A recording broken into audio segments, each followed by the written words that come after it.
Welcome to BlogWorld New Media Expo. I'm your host, Rick Calvert, and my very special guest now is Cheech Marin, the one and only. Thank you very much. Thank you so much for coming down. I was so surprised to see you here. Yeah, well, I get 50 hours of court-mandated community service knocked off for coming here, so it's a win-win for everybody. And I was telling you before we started, I remember listening to the Big Bamboo album back in high school. I know you were in high school too at that time, right? I was just going into high school. Yeah, right. Dropping out of college around exactly. that time. Yeah. It was a great thing. Now we've just Tommy and I have got together after 27 years apart and started touring again about 3 years ago, and we're continuing doing that. We do a lot of weekend dates at casinos, and thank God for the Indian Nation, you know. I got to tell you, a movie that you were phenomenal in, that I watch it every time it comes on, Dusk Till Dawn. Dusk Till Dawn. It's like, you know, it was now Robert Rodriguez, who I've done 8 movies with now, my very good friend, and he sent me the script, and I was reading it, and I get to about page 50, and there's like, and then everybody turns into vampires.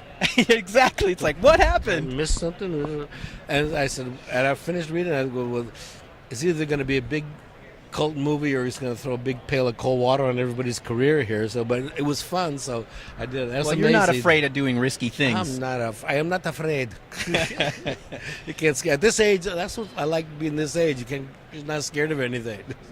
What's the worst that could happen? Yeah, right? what's the worst that could happen? It's already happened, you know. So what brought you down here today? Again, I was surprised to see you.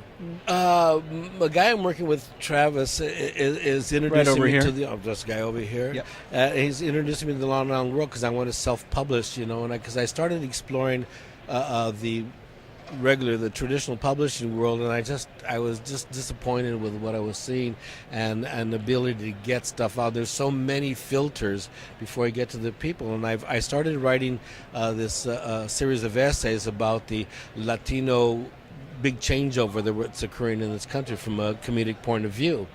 And I wanted to get these things out quicker, and I decided to bypass the traditional publishing world and do online. So after all these years, you finally got tired of the man keeping you down, is what you're saying? Yeah, baby. The man can't keep you down. Well, you know, at the end of the day right now is that the publishing world is now a lending institution that they're forwarding you money at a useless rate. Yeah. And I think I don't need these guys, you know, because I want to have a fan base and I want a service, and I want to expand that and get out the message that I want to say, because we're involved in the biggest wave of immigration ever in the history of the country right now. We're in the middle of it right now, and it's chiefly 3/4 of it from Mexico. And the thing that distinguishes this wave from previous waves is that it is in every state simultaneously. Yep. Alaska to Alabama, Maine to Mississippi, Hawaii to everywhere, you know, and there's large and thriving and growing communities of specifically Mexicans, and they're all 85% of them are under 25.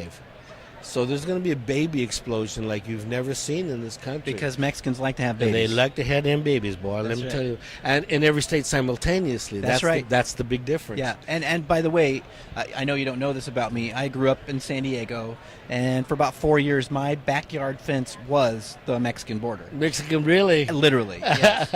Well, see, that's the difference. I mean, African Americans came to this country under chains. Mexicans came under chain link. You know, so. Well, it's very true, and again, I get to travel for my work, and you've noticed it. It used to be different, where you know, San Diego was one of those true melting pots in the country, and now you see it all over the country. I mean, I'm fortunate enough to travel all over the country all the time, and I see it grow, and I've seen this grow for many years, and now it's a critical mass.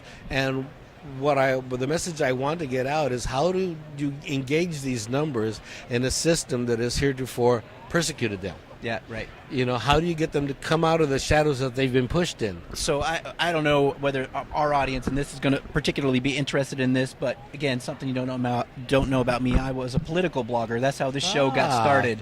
So I'm interested in all this stuff, and I've always said, I'm definitely for this, what you call, high fences and wide gates. Yeah. And exactly. And I have to say that I think the Mexican people in particular are so American, right? There's so much in common. The cultures are so similar, and that, for 30 years now, they've really been caught in the middle between Mexico and the U.S., where Mexico is pushing people out, and we're sucking them in and telling them, oh, but you're not really legal. Yeah. I mean, they're really, and you can't blame people for doing what they're doing. It's a dual message. Come here so we can persecute you. So does that sound correct to you, or am I the crazy white guy who's... No, you're absolutely correct. We have to come up with the same plan as how to have a guest worker program, how so they could, because Mexicans will not stay in this country if they don't have to. The immigration policy right now is forcing them to stay here because it is so expensive to go and so fraught with danger to go back and forth. So once they're here, they're going to stay here. Yeah. And the population is not going anywhere. It's just going to get bigger. 85% of them are under 25. They're going to make them babies like you wouldn't believe, you know. And they're the biggest minority. Latinos are the biggest minority now. In my lifetime, they're going to be the biggest majority. And I think you're right. It's the first time an industrialized nation has ever switched ethnic identities, ever. But again, if you go back through history, really, they are European. Yeah. So it really isn't a switch. Yeah. Well, it's like Mexicans are not coming here, they're coming back. That's right. Yeah. There's that part too. Yeah.